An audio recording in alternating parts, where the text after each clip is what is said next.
Halo semuanya. Nah, setelah kemarin kita membahas mengenai sel darah dan fungsinya, nah sekarang kita akan membahas mengenai kelainan pada darah. Sebenarnya apa saja sih kelainan pada darah?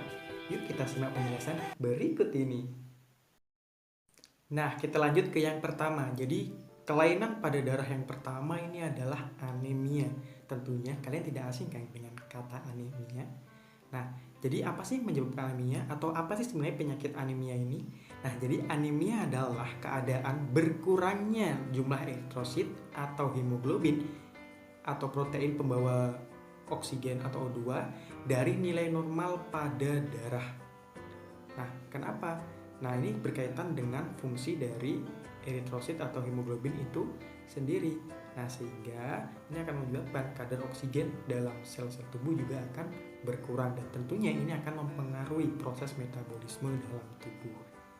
Nah, kemudian sebenarnya ada berapa sih macam-macam anemia?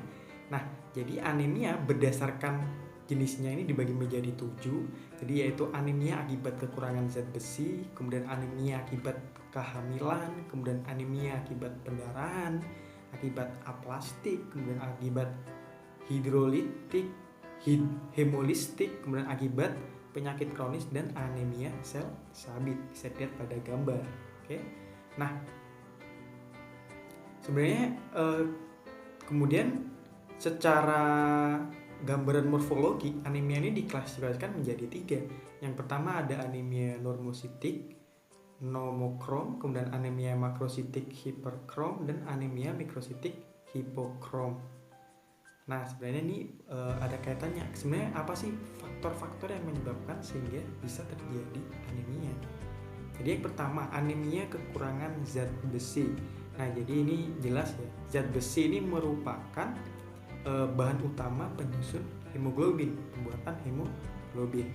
Nah, kekurangan zat besi pada makanan ini dapat menyebabkan pembentukan hemoglobin terhambat sehingga bisa terjadi anemia. Kemudian anemia pada kehamilan. Nah, ibu hamil ini memiliki nilai hemoglobin yang lebih rendah ternyata daripada ibu normal. Nah, meskipun demikian, kebutuhan hemoglobin meningkat saat hamil sehingga dibutuhkan lebih banyak zat pembentuk hemoglobin seperti zat besi, kemudian vitamin B12, kemudian ada juga asam folat. Nah, bila mana asupan ketiga nutrisi tersebut kurang, maka ini terjadi juga anemia yang bisa membahayakan ibu hamil dan janin yang dikandungnya. Kemudian anemia akibat pendarahan. Jadi anemia akibat pendarahan ini terjadi secara perlahan dan dalam kurun waktu yang lama, atau bisa juga terjadi seketika, misalkan akibat kecelakaan, cedera, kemudian akibat penyakit dalam, kemudian akibat mengkonsumsi obat antiinflamasi, dan juga ini dapat menyebabkan anemia. Selain itu juga anemia dapat disebabkan ternyata oleh parasit, cacing parasit seperti cacing tambang yang bisa darah di dinding usus. Nah, kemudian ada anemia aplastik.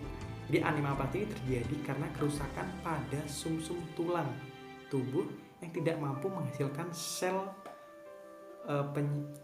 yang sel darah merah dengan optimal. Jadi sumsum tulangnya sudah tidak mampu memproduksi itu. Nah, ini diduga karena infeksi penyakit autoimun seperti imunnya lebih agresif terhadap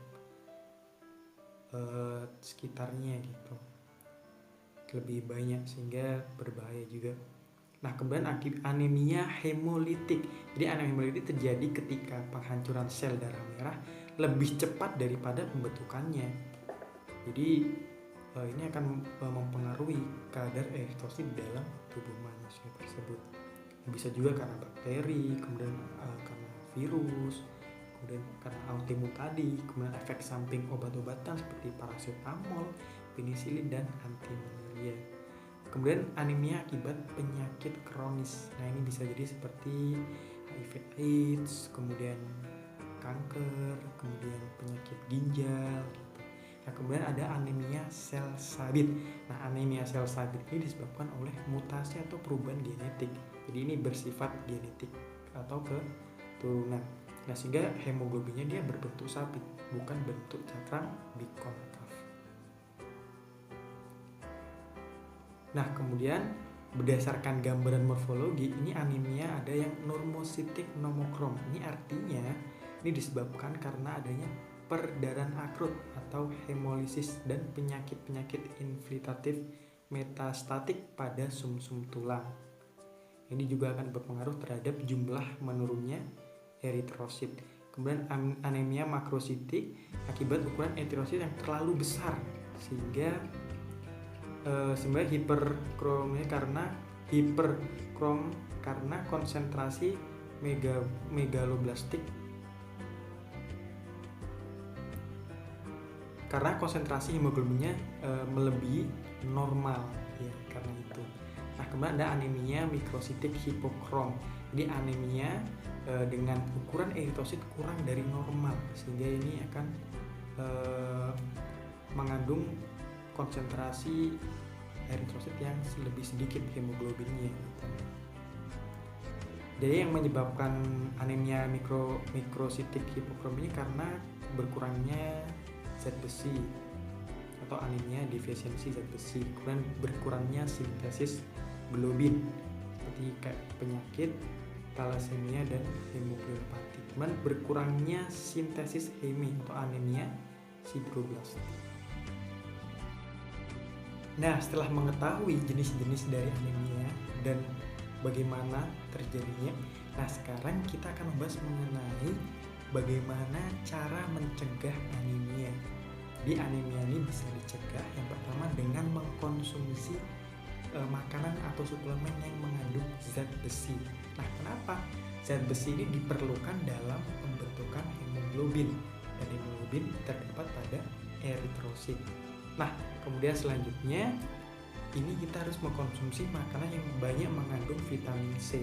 Nah, fungsi dari vitamin C ini adalah membantu penyerapan zat besi.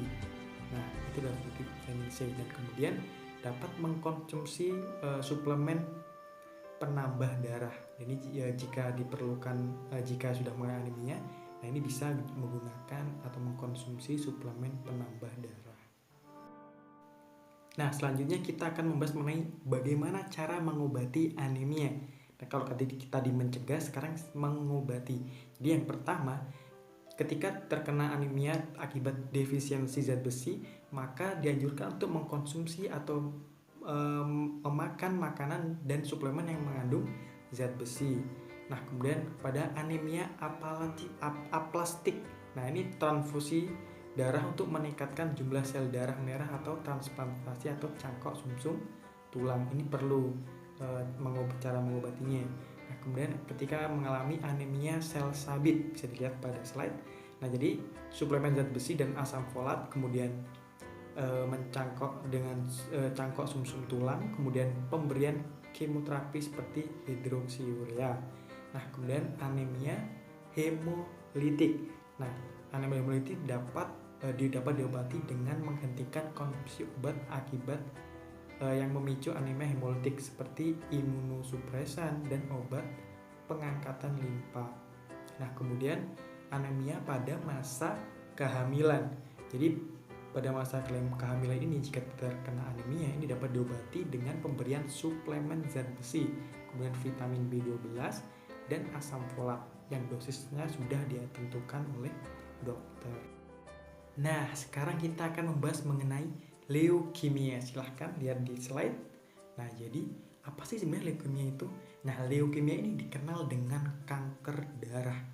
Nah, adalah salah satu penyakit klasifikasi dalam penyakit kanker atau sumsum tulang. Kemudian apa yang menyebabkan leukemia ini? Nah, leukemia terjadi karena proliferasi sel leukosit yang abnormal dan ganas, serta sering disertai dengan adanya leukosit dengan jumlah yang berlebih atau banyak. Nah, ini dapat menyebabkan terjadinya anemia dan trombositopenia. Nah, ini kenapa kok terjadi anemia? Nah, karena sel darah putih ini memfagositosis atau memakan sel-sel darah merah dan sel trombosit atau trombosit. Nah, ini jadi terjadi kekurangan kedua tersebut. Nah, kemudian apa yang terjadi pada seseorang yang menderita leukemia? Nah, pada orang yang menderita leukemia ini akan terjadi pertumbuhan secara tak normal atau transformasi maklina dari sel pembentuk darah di sumsum tulang dan jaringan limfoid. Sekarang ada pertanyaan, ya, ketika seorang terkena leukemia apakah dapat disembuhkan? Nah, jawabannya adalah bisa dengan prosedur tertentu. Jadi misalnya yang pertama dengan menggunakan terapi target.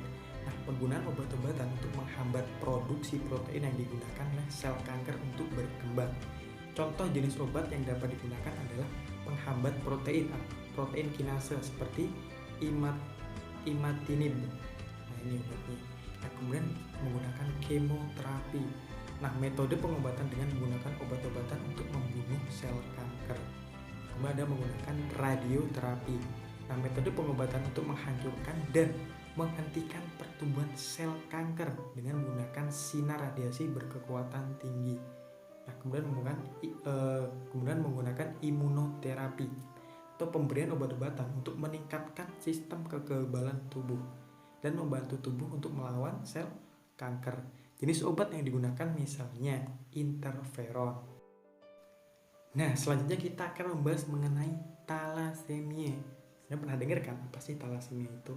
Nah, thalassemia adalah kelainan darah yang diturunkan dari orang tua dan ini merupakan penyakit genetik. Nah, kelainan ini dapat membuat penderitanya mengalami kekurangan darah.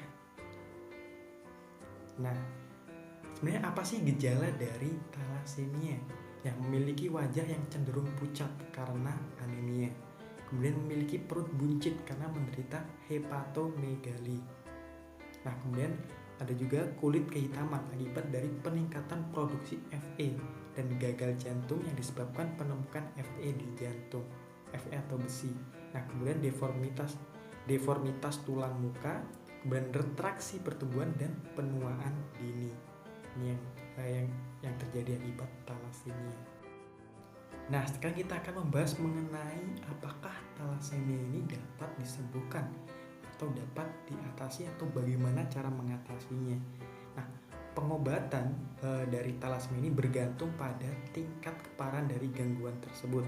Nah, seorang pembawa atau yang memiliki sifat alfa atau beta thalassemia ini cenderung ringan atau bahkan tanpa perlu pengobatan. Nah, terdapat 3 standar perawatan thalassemia.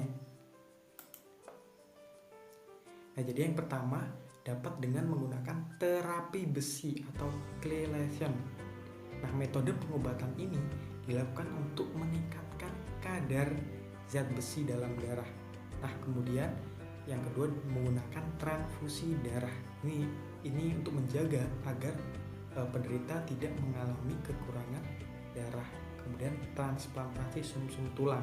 Nah, mungkin ini ditransplantasikan ini untuk meningkatkan produksi dari sel darah tersebut, sel darah merah.